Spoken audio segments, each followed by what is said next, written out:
Halina at libutin ang ating mundo. What's up, Pilipinas?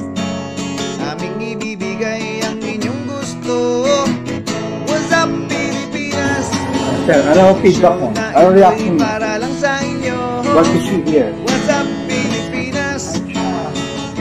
Tutok na sa What's up, Pilipinas? What's up, Pilipinas? What's up, Pilipinas? Tutok na sa What's up, Pilipinas? What's up, Pilipinas? What's up, Pilipinas? Tutok na sa What's up, Pilipinas? What's up, Pilipinas?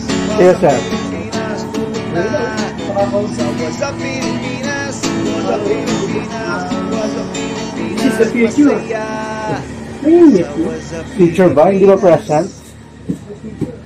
So, are you in favor of modernizing the traditional jeepneys? Yes, of course. How about you, sir? Yes, of course. So we should get rid of the traditional jeepneys na? Not necessarily. Magpapiliin pa rin kung ano yung useful pa. Kung yung sobrang luma na talagang nag-iinit ng Yung mga smoke belchers. Smoke belt, talaga na malapit kami sa kalsada papang Ganyan mo. talaga naman. Napadaan peso. Ang daming BYD rin ngayon BYD?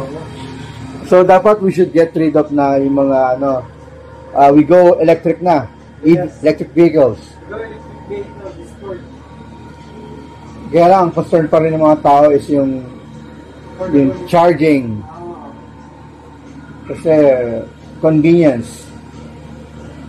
So far, sa ngayon, saan ba pwede mag-charge? Kailangan nilang i-address mo. Sa mga malls pa lang eh. Sa mga parking. Yan. Dapat padamihin muna nila yung mga charging stations.